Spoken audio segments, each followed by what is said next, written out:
بسم اللہ الرحمن الرحیم۔ اعوذ باللہ من الشیطان الرجیم۔ محترم سامعین و ناظرین، السلام علیکم۔ ہماری پچھلی نشست فرشتوں کے حوالے سے ایک تعارفی نشست تھی۔ آج ہم اپنی نشست میں پچھلی نشست سے کچھ اقتباسات لے کے تو آگے جو ہے نا اپنی گفتگو کو بڑھائیں گے۔ پہلے میں یہ عرض کرتا چلوں، یہ جو میں بات کر رہا ہوں قرآن پاک میں 7 زبانوں کے حوالے سے،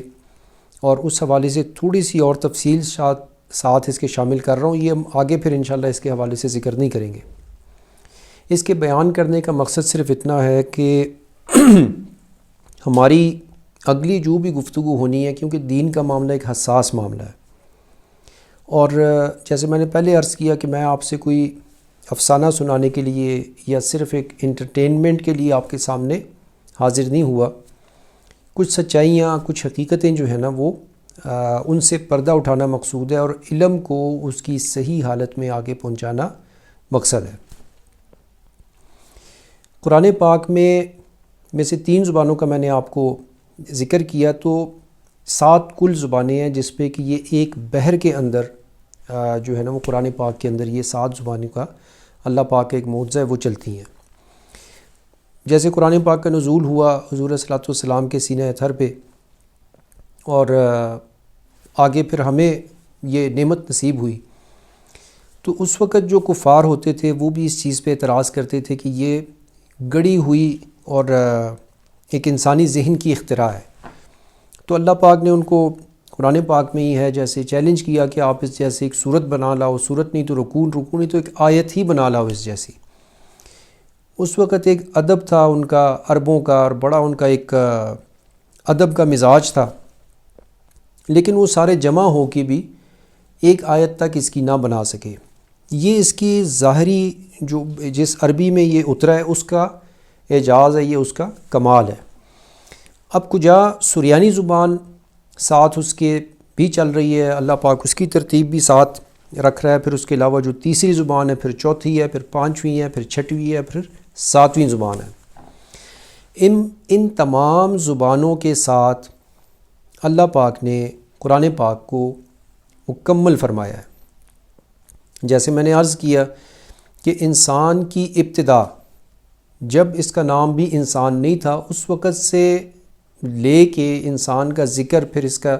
نام رکھنا، پھر اس کا انسان نام کرنا، پھر آدم علیہ السلام کا تخلیق کیا جانا، پھر ان سے فرشتوں کے جو فرشتے انسانوں سے وابستہ ہیں وہ، جو شیاطین انسانوں سے وابستہ ہیں وہ، قیامت کا دن، قیامت کے دن کے معاملات، قیامت برزخ، قیامت کے دن کے معاملات، پھر جنت، پھر جہنم، اور پھر وہاں پہ ہمیشگی، اور پھر وہاں کے بعد کی جو بھی نعمتیں ہیں وہ تمام کی تمام اس میں اللہ پاک نے مکمل فرما دی ہیں۔ اب یہ ایسے بات نہیں ہے کہ میں اگر کوئی قرآن پاک سے کوئی چیز کا ذکر کروں اور کہوں کہ یہ اس زبان میں موجود ہے اور اس میں یہاں پہ نہیں ہے، ایسا نہیں ہے۔ قرآن پاک میں کسی اور زبان کے اندر جیسے سریانی میں کوئی چیز کا ذکر ہوتا ہے، جیسے میں نے الف لام میم کا حوالہ دیا تھا، تو اس حوالے سے کہ یہ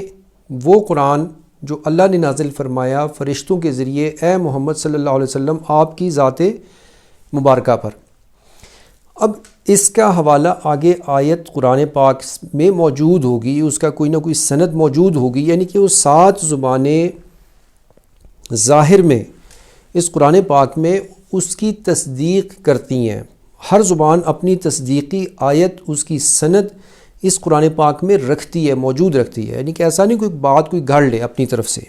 اور گھڑی ہوئی بات کو یہ کہہ لے کہ جی یہ اس کے اندر اس زبان میں تو موجود ہے، اور معاذ اللہ استغفر اللہ العظیم اس قرآن پاک کے اندر وہ جو عربی زبان ہے اس میں وہ نظر نہیں آ رہی۔ ایسا معاملہ نہیں ہے، ہر زبان دوسری زبان کی تصدیق کے اوپر ایک آیت رکھتی ہے، اور اس کے اوپر ایک واقعہ رکھتی ہے، یا اس کے اوپر کوئی بھی دلیل جو کہ اس قرآن پاک کے اندر موجود ہوگی۔ یہ معجزہ اللہ پاک کا کلام ہے، اور یہ وہ بہترین کلام ہے جس سے آگے یعنی کہ نعمت تمام کر دی اس کے اوپر اللہ پاک نے حضور صلی اللہ علیہ وسلم کی امت کے اوپر۔ اب ہم چلیں گے، کچھ باتیں دقیق ہوں گی، مشکل ہوں گی، لیکن چونکہ یہ ایک علمی گفتگو بھی میں چاہ رہا ہوں کہ ساتھ ساتھ چلے، اور پھر جو آسان گفتگو ہے، پھر واقعات جو ہیں وہ فرشتوں کے حوالے سے باقی آنے والی نشستوں میں انشاءاللہ اس کی وضاحت ہوگی۔ ہماری جیسے پچھلی جو نشست تھی اس میں ہمارا جو ذکر ہوا تھا فرشتوں کے حوالے سے، تو فرشتوں کے حوالے سے ایک میں آیا مبارکہ سورہ نساء کی آیت نمبر 136 اس کی تلاوت کر رہا ہوں، اور ساتھ اس کا ترجمہ جو ہے وہ عرض کر رہا ہوں، کیونکہ ہماری جتنی بھی بات ہو رہی ہے وہ ان لوگوں کے لیے جو کہ علم سے محبت رکھنے والے ہیں اور علمی بات کو سننا چاہتے ہیں، دنیا ان کے اوپر غالب نہیں ہے۔ زبانوں کا میں نے جیسے ذکر کیا کہ ہم آپس میں جیسے کلام کرتے ہیں اردو میں، کوئی بھی ہم ایک بات کرتے ہیں کسی سے، جی مجھے پینے کی کوئی چیز دو، تو اس پینے کی چیز کے 20 معنی بنتے ہیں کہ پینے کی چیز سے مراد پانی بھی ہو سکتا ہے، پینے کی چیز سے مراد کوئی دودھ کی لسی بھی ہو سکتی ہے، دہی کی لسی بھی ہو سکتی ہے، اس سے مراد شربت بھی ہو سکتا ہے، اس سے مراد جوس بھی ہو سکتا ہے، اس سے مراد کوئی ٹھنڈی گرم کوئی بھی چیز نہیں، کئی اس کی اقسام بنتی ہیں، کولڈ ڈرنک ہو سکتی ہے، کوئی سافٹ ڈرنک ہو سکتی ہے۔ اب اس پینے کی چیز کا ایک لفظ ہے، اس کا ایک معنی ہے ظاہری جو اس کا معنی لفظی معنی، اور ایک اس کے معنی ہے جو کہ بے حساب ہیں۔ اسی طریقے سے جو زبان ہے، ایک تو یہ سریانی کے معنی جو ہے وہ بے انتہا ہے، جو اس کے علاوہ جو تیسری زبان ہے اس جیسے میں آپ کو مثال دے رہا ہوں، آپ کسی جگہ سے گزرتے ہیں تو آپ دیکھتے ہیں کوئی قافلہ جا رہا ہے، کوئی پروٹوکول چل رہا ہے۔ اب اس پروٹوکول کی ایک زبان ہے، وہاں خاموش ہیں سارے، لیکن آپ وہ دیکھ کے یہ سمجھتے ہیں کہ یار کوئی وی آئی پی پرسنالٹی یا وی آئی پی پرسنالٹی جو ہے وہ گزر رہی ہے۔ آپ کسی افسر یا افسر بالا یا کسی بادشاہ یا وزیر کے سامنے حاضر ہوتے ہیں، جاتے ہیں اپنی کسی کام سے، تو وہ آپ کو کوئی جواب نہیں دیتا، لیکن اس کی خاموشی پیچھے ایک زبان رکھتی ہے، آپ کے سامنے کچھ نہیں بولتا، لیکن اس کے اگلے ایکشنز آپ کے لیے وہ اچھا یا برا یا جو بھی ہے وہ اس کا تعین کرتے ہیں، یہ بھی ایک زبان ہے۔ اسی طریقے سے سریانی اور اس کے علاوہ جو زبانیں ہیں وہ 7 زبانوں کی بحر کے ساتھ یہ قرآن پاک کی ترتیب چل رہی ہے۔ اب وہ قرآن پاک کی آیت تلاوت کر لوں۔ اعوذ باللہ من الشیطان الرجیم، بسم اللہ الرحمن الرحیم۔ یا ایہا الذین آمنوا آمنوا باللہ ورسولہ والکتاب الذی نزل علی رسولہ والکتاب الذی انزل من قبل ومن یکفر باللہ وملائکتہ وکتبہ ورسلہ والیوم الآخر فقد ضل ضلالا بعیدا۔ اے ایمان والو، تم اللہ پر اور اس کے رسول صلی اللہ علیہ وسلم پر اور اس کتاب پر جو اس نے اپنے رسول صلی اللہ علیہ وآلہ وسلم پر نازل فرمائی، اور اس کتاب پر جو اس نے اس سے پہلے اتاری تھی، ایمان لاؤ۔ اور جو کوئی اللہ کا اور اس کے فرشتوں کا اور اس کی کتابوں کا اور اس کے رسولوں کا اور آخرت کے دن کا انکار کرے تو بے شک وہ دور دراز کی گمراہی میں بھٹک گیا۔ اس کے ساتھ سورہ انعام کی آیت نمبر 111۔ اعوذ باللہ من الشیطان الرجیم۔ وَلَوْ أَنَّنَا نَزَّلْنَا إِلَيْهِمُ الْمَلَائِكَةَ وَكَلَّمَهُمُ الْمَوْتَى وَحَشَرْنَا عَلَيْهِمْ كُلَّ شَيْءٍ قُبُلًا مَا كَانُوا لِيُؤْمِنُوا إِلَّا أَن يَشَاءَ اللَّهُ وَلَكِنَّ أَكْثَرَهُمْ يَجْهَلُونَ۔ اور اگر ہم ان کی طرف فرشتے اتار دیتے اور ان سے مردے باتیں کرنے لگتے، اور ہم ان پر ہر چیز آنکھوں کے سامنے گروہ در گروہ جمع کر دیتے، وہ تب بھی ایمان نہ لاتے سوائے اس کے جو اللہ چاہتا، اور ان میں سے اکثر لوگ جہالت سے کام لیتے ہیں۔ ان 2 آیات سے کچھ سنانے کا مقصد آپ کو صرف یہ تھا کہ اللہ پر، اس کے رسول صلی اللہ علیہ وسلم پر اور ان کتابوں پر جو ان پہ نازل فرمائی گئیں اور فرشتوں پر اللہ پاک نے اس کو ایمان کا حصہ بتایا۔ دوسرا، سورہ انعام کی آیت نمبر 111 میں اللہ پاک اس بات کی طرف یہ بات واضح فرما رہا ہے کہ اگر ہم ان کی طرف فرشتے اتار دیتے، اس طرح کی اور آیات بھی ہیں اور احادیث بھی ہیں، اگر ہم ان کی طرف فرشتے اتار دیتے اور ان سے مردے باتیں کرنے لگتے، اور ہم ان پر ہر چیز آنکھوں کے سامنے گروہ در گروہ جمع کر دیتے، یعنی کہ جو بھی پردے میں چیزیں ہیں وہ ان کے سامنے کھول دیتے، تب بھی وہ ایمان نہ لاتے مگر اگر اللہ چاہتا، سوائے اس کے جس کے لیے اللہ پاک ایمان کو پسند فرما لے اور جس کو اللہ پاک ایمان کی نعمت سے نوازنا چاہے۔ اور ان میں سے اکثر لوگ جہالت سے کام لیتے ہیں۔ اب یہ جتنی بھی گفتگو آپ کی ہماری انشاءاللہ چلے گی، جیسے میں نے شروع میں دعا کی ابتدائی نشستوں میں کہ اس علم سے میں اللہ کی پناہ چاہتا ہوں، اپنے لیے بھی اور اس علم کو پہنچانے کے سے بھی کہ جو مجھے اور سننے والے کو گمراہی میں مبتلا کرے۔ علم کی بات جاہل کے سامنے کرنا بے سود ہے۔ قرآن پاک کی آیت ہے کہ جو جاہل آپ کو نظر آئے اس کو سلام کہہ کے تو پیچھے ہٹ جائیں یا اپنا راستہ بدل لیں یا چلے جائیں وہاں سے۔ اب چونکہ ہماری گفتگو علمی لحاظ سے ہونی ہے اور وہ باتیں جو کہ حق ہیں اور جو کہ آپ کو روشنی دیں ان چھپے ہوئے معاملات کے حوالے سے، فرشتوں کے جو احوال ہیں، جو ان کے معاملات ہیں، اس حوالے سے کچھ قرآن اور احادیث سے اور دوسرے مختلف واقعات سے ہم انشاءاللہ اس میں تفصیل سے ذکر کریں گے۔ 7 زبانوں کے حوالے سے میں صرف ایک علمی لحاظ سے ایک بات واضح کر دوں کہ قرآن پاک میں جو 7 زبانوں کی ترتیب ہے اس کی وضاحت کافی آگے آئے گی، لیکن میں اس کا ذکر اس لیے کر رہا ہوں تاکہ مجھے سند دینے میں بعد میں آسانی ہو، اور جو بات میں ابتدا میں کر رہا ہوں شاید اس کا دوبارہ میں اس کو ریپیٹ نہ کروں، وہ ترتیب میں صرف آپ کو بتانا چاہ رہا ہوں۔ قرآن پاک کے اندر 7 زبانوں کی جو ترتیب ہے وہ اس لحاظ سے ہے، وہ اس طریقے سے ہے کہ پہلی 7 آیتیں، اعوذ باللہ من الشیطان الرجیم، بسم اللہ الرحمن الرحیم، الف لام میم، ذالک الکتاب لا ریب فیہ ھدی للمتقین، یہاں سے جو قرآن پاک کا آغاز ہوتا ہے تو اس میں جو پہلی 7 آیات ہیں وہ 7 آیات 7 زبانوں کی ترتیب کو ایک جہت سے پورا کرتی ہیں، پھر اس کے بعد اگلی 7 آیات، پھر اس کے بعد اگلی 7 آیات، پھر اس کے بعد اگلی 7 آیات، اور آخر میں جو رہ جائے اس کو پھر جو جن کو حروف مقطعات بھی کہا جاتا ہے، جیسے الف لام میم یا سین، یہ ان کو ان کا جو جتنا بھی کہہ لیں کہ جو بھی اس کا مضمون ہے اس کو وہ مکمل کرتے ہیں۔ 7 آیات کے ساتھ 7 1 7 2 7 3 7 4 7 5 7 6 7 اور 7 کی ترتیب ہے۔ یہ خالص علمی بات ہے، یہ جب سند کا معاملہ انشاءاللہ تفصیل سے آئے گا تو اس میں اس کی وضاحت مزید کر دوں گا، چونکہ یہ علوم کا کل ہے، یہ کوئی گڑی ہوئی بات، کوئی افسانوی بات، کوئی خیالی قسم کی بات چونکہ نہیں ہے، ایک بنیاد کے اوپر ہے، تو اس لیے میں نے اس کو چاہا کہ میں اس کی وضاحت کر دوں ان علم دوست حضرات سے جو کہ علم سے اور اس کی اصل سے شغف رکھتے ہیں اور اسے محبت رکھتے ہیں۔ اب ہم آگے چلتے ہیں فرشتوں کے ذکر میں، تو اللہ پاک نے بے حساب فرشتے بنائے۔ فرشتوں کا وجود آپ یوں سمجھیں پہلے آسمان کو، پہلے آسمان کی نوعیت وہ نہیں ہے جیسے کہ اس زمین کی ہے، جیسے اس دنیا کی ہے یا کسی پلینٹ کی ہے، لیکن میں اس کو مثال کے طور پہ آپ کو دے رہا ہوں۔ آپ نے تصور سے زیادہ، میری آپ سے گزارش ہے کہ آپ نے کامن سینس کا استعمال کرنا ہے۔ کامن سینس سے کافی چیزیں آپ سمجھ لیتے ہیں بہتر طریقے سے، تصور کریں گے تو آپ کے جو ذاتی دیکھے ہوئے اندازے ہیں وہ آپ کو پھر کسی نہ کسی طرف ڈال دیں گے۔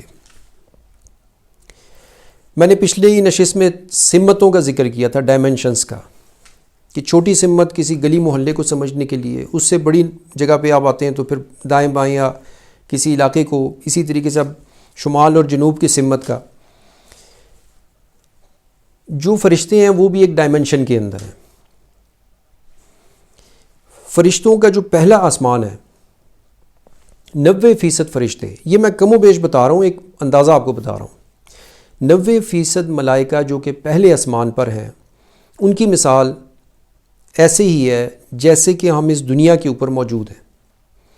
اب اس دنیا کے اوپر میں مثال آپ کو دے رہا ہوں، جن نظر نہیں آ رہے، ہمیں جنوں کے علاوہ جو دوسری پری یا حور یا ہار یا ان کے مخلوقات کبھی شاذ و نادر کبھی سینکڑوں ہزاروں وہ ہمیں نظر نہیں آ رہے. ہمیں فرشتے ملائکہ ہمارے دائیں اور ہمارے بائیں جو نامہ یا مال لکھنے کے لیے بیٹھے ہیں وہ ہمیں نظر نہیں آ رہے. اسی طریقے سے جو فرشتے پہلے آسمان کے اوپر ہیں ان کا اتنا فرق ہے کہ وہ دوسرے فرشتوں کو دیکھ رہے ہیں. اب وہ فرشتے جو پہلے آسمان کے اوپر ہیں ان کی مثال اس زمین کی، یہ کامن سینس سے میں آپ کو بتاؤں، اس طرح زمین کی طرح ان کی نہیں ہے پہلا آسمان، لیکن وہ پہلے آسمان کے اوپر زمین کی مانند موجود ہیں. اب وہ 90% ملائکہ کی ایکسیس یا ان کا جانا دوسرے آسمان کی طرف نہیں ہے. جب دوسرے آسمان سے کوئی فرشتہ ان فرشتوں کی طرف جو کہ دنیا کے لیے، انسانوں کی دنیا کے لیے احکامات لانے پر، جیسے موت کے ہیں، رزق کے ہیں، اولاد کے ہیں، جو بھی معاملات مصائب کے، علام کے، خوشی کے، غمی کے، خوشبختی کے، بارش برسانے کے حوالے سے جتنے بھی معاملات اس دنیا سے وابستہ ہیں، جب وہ احکامات لے کے وہ فرشتہ جب اترتا ہے تو جو فرشتے دوسرے موجود ہیں ان میں سے کئی ایک اس کی زیارت کر لیتے ہیں. ان کا اشتیاق ہوتا ہے کہ ہم اس کے پاس بیٹھے ہیں، اس کی مجلس میں بیٹھے ہیں اور ہمیں علم میں کچھ اور چیز ملے جو ہمیں یہاں سے بلندی کی طرف لے جائے. اللہ کی دوسری قدرت اور جو اس کے عجائبات ہیں وہ دیکھنا ہمیں نصیب ہو. ہم اس پہ چلیں گے ابھی آگے کہ وہ فرشتے یہ ذکر تو نہیں کرتے کہ جی فلانے کہاں یہ کام ہو گیا تو فلانا جو ہے وہ یہ بن گیا، تو وہ تو احکامات میں سے ہے. ان کے لیے دنیا کے احکامات یہ ہیں کہ فلانے کو اٹھانا ہے دنیا سے، فلانے کا یہ رزق ہے، فلانے کے ساتھ یہ معاملہ، اس قوم کے ساتھ یہ ہے، فلانی قوم کے ساتھ یہ معاملہ ہے، اس قوم کے ساتھ یہ ظلم کا، یہ بربریت کا، اس کی وجوہات، وہ ایک ان کی گفتگو ٹوٹل علیحدہ گفتگو ہے. لیکن یہ معاملات سے انتظام و انحصار سے متعلقہ گفتگو ہے. اس میں ان کی دلچسپی نہیں ہے. وہ تو اللہ کی طرف سے احکامات آئے، انہوں نے وہ نافذ کرنے کے لیے نیچے آ جانا ہے. ان کی دلچسپی ساری کی ساری ان علمی موضوعات کی طرف ہے جو ان کو علو، بلندی عطا کرے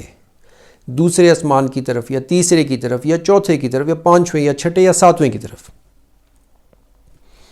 وہ اس بزرگ ترین فرشتے کی مجلس یا بزرگ ترین فرشتوں کی محافل میں بیٹھنے کے لیے ہم وقت جستجو میں ہوتے ہیں. کیوں؟ کہ زیادہ سے زیادہ اللہ کا قرب نصیب ہو، زیادہ سے زیادہ وہ بلندیاں نصیب ہو جس میں ہم زیادہ سے زیادہ اللہ کی قدرت کی نشانیاں دیکھ سکیں، اپنے علم میں ہم اضافہ کر سکیں. علم ہی ایک ذریعہ اللہ نے بنایا کہ جس سے آپ اپنی حالت کو بدل سکتے ہیں. یہ ایک زندہ حقیقت ہے. ہمارے ہاں تو ایک کہہ لیں کہ پیسے کی اور وسائل کی دوڑ ہے. پیسہ اور معاش تو آپ کا یوں کہہ لیں کہ ایک لازمی ایک ضرورت کا حصہ ہے، جیسے آپ دوسری ضروریات انجام دیتے ہیں، لیکن وہ مقاصد میں داخل نہیں ہے. ہمارے ہاں ہے بدقسمتی سے 99.99% یا شاید اس سے بھی آگے کوئی پرسنٹیج ہو تو اس کے اوپر میں بات کرتا. اب ان فرشتوں اور ان ملائکہ کی جو صورتحال ہے وہ ایسے ہی ہے جیسے کہ وہ پہلی، جب آپ زمین پہ ہیں اور آپ کو کچھ نظر نہیں آ رہا اور آپ دوسرے انسان کو کسی طرف سے آتے دیکھتے ہیں تو آپ کو پتہ چلتا ہے ہاں فلانی طرف بھی کوئی دنیا موجود ہے. کسی جزیرے پہ ہیں اور دوسرے جزیرے سے جو زیادہ ترقی یافتہ ہے اس کو شخص کو آپ دیکھتے ہیں. اسی طریقے سے جو پہلا آسمان والے ہیں اس کو دوسرا آسمان والا جو فرشتے ہیں جو ملائکہ ہیں اکثریت کو وہ نظر نہیں آتے. اسی طریقے سے جو دوسرے آسمان کے ملائکہ ہیں وہ اللہ پاک نے ان کو کب بلندی عطا کرنی ہے، کب ان کو علو عطا کرنا ہے، کب ان کو قبولیت سے نوازنا ہے، یہ اللہ کی ذات کا فیصلہ. فرشتوں کی قربانیاں، ان کے معاملات وہ ناقابل بیان ہیں. وہ کوئی خدا نخواستہ ایسی مخلوق نہیں ہے جو سوچ سمجھ سے آ رہی ہے، معاذ اللہ استغفر اللہ، اور وہ کوئی سوچ یا سمجھ یا دوسری چیزیں جو ہے نا وہ نہیں رکھتی. یہ سورہ فاطر کی آیت نمبر 1، اعوذ باللہ من الشیطان الرجیم، بسم اللہ الرحمن الرحیم. الحمدللہ فاطر السماوات والارض جاعل الملائکۃ رسلا اولی اجنحۃ مثنی وثلاث ورباع یزید فی الخلق ما یشاء ان اللہ علی کل شیء قدیر۔ تمام تعریفیں اللہ ہی کے لیے ہیں جو آسمانوں اور زمین کی تمام وسعتوں کا پیدا فرمانے والا ہے، فرشتوں کو جو دو دو اور تین تین اور چار چار پروں والے ہیں قاصد بنانے والا ہے، اور تخلیق میں جس قدر چاہتا ہے اضافہ اور توسیع فرماتا رہتا ہے، بے شک اللہ ہر چیز پر بڑا قادر ہے۔ اس میں اللہ پاک فرشتوں کی تخلیق کے حوالے سے، ان کے وجود کے حوالے سے، میں پھر دوبارہ عرض کر دوں جیسے میں نے جنوں اور پریوں کے حوالے سے عرض کیا تھا کہ اللہ پاک نے جو مخلوقات تصوراتی بنائی ہیں جن کو ایک ہیولا سمجھتے ہیں کہ جیسے کوئی ہوا ہے تو وہ ہوا کی حیثیت میں ہے، جیسے جن اور پریاں یا فرشتے یہ ایک ٹھوس وجود کے حساب سے ہیں۔ جنت اور جہنم بھی ایسا نہیں کہ آپ سو گئے اور خواب میں دیکھ رہے ہیں کہ آپ کو عذاب ہو رہا ہے، وہ ایک زندہ حقیقت جب آپ کو اللہ پاک نے اس وجود کے ساتھ نہ ہونے سے پیدا فرمایا اور ایک ٹھوس وجود، جتنا حصہ آپ کو چاہیے تھا ٹھوس وہ ٹھوس دیا، اور جتنا آپ کو لیکوڈ چاہیے تھا وہ لیکوڈ دیا۔ ڈیٹیل میں ہم نہیں جاتے۔ اسی طریقے سے فرشتوں کا وجود 9 ہارڈنس ہے سٹینلیس اسٹیل کی، 10 ہارڈنس ہے ڈائمنڈ کی، تو ڈائمنڈ سے کئی گنا زیادہ ٹھوس وجود رکھتے ہیں فرشتے، وہ ایک وجود کے حساب سے موجود ہیں، ان کے پر ان کا وجود ہر چیز، وہ کوئی تصوراتی معاملہ نہیں ہے کہ آپ نے یہاں سے کوئی لہریں ہیں یہ ہاتھ ڈالا تو دوسری طرف نکل گیا، معاذ اللہ استغفر اللہ العظیم۔ سورہ صافات، اعوذ باللہ من الشیطان الرجیم، بسم اللہ۔ سورہ صافات کی آیت نمبر 1، 2، 3 اور 4۔ اعوذ باللہ من الشیطان الرجیم، بسم اللہ الرحمن الرحیم۔ والصافات صفا فالزاجرات زجرا فالتالیات ذکرا ان الہکم لواحد رب السماوات والارض وما بینہما ورب المشارق۔ قسم ہے قطار در قطار صف بستہ جماعتوں کی، پھر بادلوں کو کھینچ کر لے جانے والی یا برائیوں پر سختی سے جھڑکنے والی جماعتوں کی، پھر ذکر الہی یا قرآن مجید کی تلاوت کرنے والی جماعتوں کی۔ بے شک تمہارا معبود ایک ہی ہے جو آسمانوں اور زمین کا اور جو مخلوق ان دونوں کے درمیان ہے اس کا رب ہے، اور طلوع آفتاب سے تمام مقامات کا رب ہے۔ اب قرآن پاک کے اندر اللہ پاک نے یہ جو میں نے آخری تلاوت کی ہے آیا مبارکہ، بہت سی مخلوقات کا اللہ پاک نے ذکر فرمایا۔ اب ان مخلوقات کا جو کہ طلوع آفتاب سے اللہ پاک نے اپنی ربوبیت کا بتایا کہ جو آسمانوں اور زمین کا اور جو مخلوق ان دونوں کے درمیان ہے اس کا رب ہے، اور طلوع آفتاب کے تمام مقامات کا رب ہے۔ اب اللہ پاک نے جو اس میں ارشاد فرمایا ہے، اب اگر میں دوسری 6 زبانوں کو اللہ پاک نے کسی کو فہم نہیں دیا تو یہاں سے اس کی بات جو ہے وہ ادھوری رہ جائے گی۔ اللہ پاک نے علم دے دیا پورے قرآن پاک میں، اس کو بالکل واضح کر کے تقسیم فرما دیا۔ اب یہیں سے اسی قرآن پاک سے باقی کی مخلوقات کا، ان مقامات کا جہاں پہ اللہ کی ربوبیت قائم ہے، اور وہاں سے وہ اللہ پاک ان مخلوقات کا کیسے ان کا نگہبان ہے، کیسے ان کے پر فرشتوں کا ان سے معاملات چل رہے ہیں، کیسے اللہ پاک کے احکامات ان کی طرف آ رہے ہیں، کیسے وہ ان کو پال رہا ہے۔ ہم چونکہ ایک اندازوں پہ قائم کوئی ایک نظریہ ہوتا ہے اندازے کے اوپر، اس اندازے پر قائم نظریے کے اوپر ہم دلائل اکٹھے کرتے ہیں، وہ دلائل ایک کمپائل کر کے اس کے اوپر ہم ایک سوچ اس کے نزدیک تر قائم کرتے ہیں کہ یہ، پھر اس نظریے کے اوپر جو دلائل قائم ہوتے ہیں اس کے اوپر تشریحات در تشریحات در تشریحات، نیچے جو نظریہ ہے اس کی بنیاد ٹھیک نہیں ہے، وہ آپ کے اندازے کے اوپر قائم ہے، اور وہ جب آگے نسلوں تک پہنچی تو وہ چونکہ انسانی اندازے نے اس کو وجود دیا تھا، اس اندازے کے اوپر نہیں تھی جو اندازہ رب کا ہے، جو اندازہ اللہ کا ہے، جو معبود برحق ہے، جس نے تخلیق فرمایا ہے۔ ہم چونکہ صرف اپنے آپ کو دیکھ رہے ہیں یا اپنے سے متعلقہ انسانوں کو دیکھ رہے ہیں، تو ہمیں اگلی مخلوق کا اندازہ بھی اسی دیکھے ہوئے کے حساب سے ہو رہا ہے۔ ہماری سوچ، ہماری نفسیات اپنی سوچ اور نفسیات سے آگے نہیں بڑھ رہی۔ پھر جیسے میں نے پہلے ذکر کیا پچھلی نشست میں کہ جذبات اور احساسات رکھنا غلط بات نہیں ہے، انسانی زندگی کے لازم و ملزوم حصہ ہے، لیکن یہ جذبات اور احساسات جب علم کے راستے میں درمیان میں آتے ہیں اور حائل ہو جاتے ہیں، اور آپ جذبات اور احساسات کو اپنے اوپر طاری کر کے غالب رکھ لیتے ہیں، اور جو علم کی بات ہے اور جو حق بات ہے اور وہ آپ کی سمجھ میں نہیں آ رہی، اس کا علم قطعی وحی سے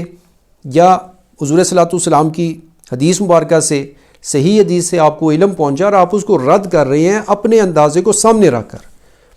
وہ اندازہ آپ کے نفس کی وجہ سے قائم ہے یا اس شیطان کی وجہ سے قائم ہے جو آپ کے اندر ہے، یا اس ماحول اور جذبات اور احساسات کے ایک سمندر کے ساتھ قائم ہے، اس کو کوئی نہیں جانتا۔ تو آپ اصل بات کا اندازہ نہیں لگا پاتے اور اب بھٹک جاتے ہیں، گمراہی کے اندر مبتلا ہو جاتے ہیں۔ یہی بات قرآن پاک میں اللہ پاک نے کھول کھول کے بیان کی مختلف آیات مبارکہ میں۔ فرشتوں کے وجود کو بیان کیا، جنوں کے وجود کو بیان کیا، پریوں کے حوالے سے یا دوسری جو مخلوقات ہیں ان کے وجود کو بیان کیا، لیکن چونکہ ہم علم کی طرف نہیں، ہمیں ان لذتوں سے زیادہ سروکار ہے جو لذتیں ہمیں تسکین پہنچائیں، حالانکہ اس سے کئی گنا زیادہ لذتیں اللہ پاک نے دوسری طرف رکھی ہوئی ہیں۔ ضروری نہیں ہے کہ مرنے کے بعد ہی وہ ساری لذتیں ہم دیکھیں۔ کائنات ہے، بہت بڑی وسیع کائنات ہے۔ ہم واپس لوٹتے ہیں فرشتوں کے حوالے سے۔ اب ہماری اگلا جو نشست ہوگی انشاءاللہ اس میں ہم کچھ فرشتے جیسے حضرت جبرائیل امین علیہ السلام، حضرت میکائیل علیہ السلام، حضرت اسرافیل علیہ السلام یا حضرت اسرائیل علیہ السلام، یہ وہ فرشتے جن حضرت میکائیل علیہ السلام بادلوں کے لیے، بارشوں کے حوالے سے، حضرت اسرائیل علیہ السلام موت کے فرشتے، حضرت جبرائیل امین علیہ السلام پیغام لانے والے انبیاء کی طرف، انبیاء علیہ السلام کی طرف، یہ وہ تمام فرشتے، حضرت اسرافیل علیہ السلام قیامت کے دن کے لیے، ان کے علاوہ کچھ ملائکہ کا نام سے جو عام عمومی آپ نے نہیں سنے ہوں گے، ان کے نام سے اور ان کے کام کے، ان کے وجود کے حوالے سے اگلی نشستوں میں انشاءاللہ ہم باقاعدہ اس کا آغاز کریں گے۔ آپ نے جتنی بھی گفتگو ہے اس کو بڑے غور سے سننا ہے، کیونکہ یہ خالصتاً ایک علمی گفتگو ہے اور علم کے چراغ کو روشن کرنے کے لیے، حق اور سچ کو سامنے لانے کے لیے ہے۔ اس لیے نہیں ہے کہ ہم کوئی انٹرٹینمنٹ، کیونکہ علم کی کوئی بھی بات کچھ سالوں لگتے ہیں۔ اب کوئی خالی عربی زبان سیکھنا چاہیں تو قاری کے سامنے آپ کو 6 ماہ، سال، 2 سال، 3 سال، جتنی جس کی اللہ پاک نے اس کو صلاحیت دی ہے وہ بیٹھنا پڑتا ہے۔ پھر آپ عربی زبان کو سیکھتے ہیں، گرامر پڑھتے ہیں یا قرآن پاک کی صحیح تلاوت کر سکتے ہیں۔ جو آج کل معذرت کے ساتھ ٹک ٹاک پہ یا دوسرے ایسے معاملات 30 سیکنڈ میں آپ کسی کے کپڑے اتار دیں یا کسی کو پہنا کے چلے جائیں، 30 سیکنڈ میں کچھ یہی کام ہو سکتا ہے، اس کے علاوہ علمی کوئی بات نہیں ہو سکتی۔ علم ہی اللہ پاک نے اللہ کے فضل کے خزانوں میں سے بہت بڑا خزانہ ہے، اور علم ہی انسان کو بلندیوں کی طرف لے کے جانے والا اور اس کو اچھے اور برے کی اور روشن رستوں کی اور تاریک رستوں کی دونوں کی طرف رہنمائی کرنے والا ہے۔ علم آپ کو، میں اس کی کیا تعریف کروں علم کے، لیکن صحیح علم کی طرف جانا اللہ پاک کا بہت بڑا فضل ہے۔ تو اگلی نشستوں سے انشاءاللہ ہم فرشتوں کا ان کے ناموں کے حساب سے، ان کے نام لے کے، ان کے مبارک ناموں سے، اور پھر ان کے کام کے حوالے سے، اور پھر ان کے کاموں کے حوالے سے جو معروف فرشتے ہیں، کچھ تو ہمارے آپ سنے ہوئے عام عمومی اور کچھ ان کے علاوہ جو ہیں ان کا، پھر ان کی سند بھی ساتھ انشاءاللہ بیان کروں گا، تو ان کو ہم مختصراً ان کا ذکر کریں گے۔ پھر کچھ اور باتیں جیسے فرشتوں کے حوالے سے نظر آنے والی بات میں پھر ایک اس میں سے وضاحت کر دوں۔ اس میں سے ایک وجہ، کئی وجوہات ہیں، ایک وجہ وہ سمت ہے، وہ ڈائمنشن ہے۔ ڈائمنشن کے اوپر انشاءاللہ ساتھ وضاحت چلتی رہے گی، اگلی نشستوں میں کہ یہ سمتوں سے مراد، ایک تو یہ ہماری سمتیں ہیں اور دوسری سمتوں سے کیا مراد ہے. تو اگلی نشستوں سے انشاءاللہ ہم جو فرشتے ہیں، جو ملائکہ ہیں، ان کی فردن نام سے ان کا ذکر کریں گے. السلام علیکم.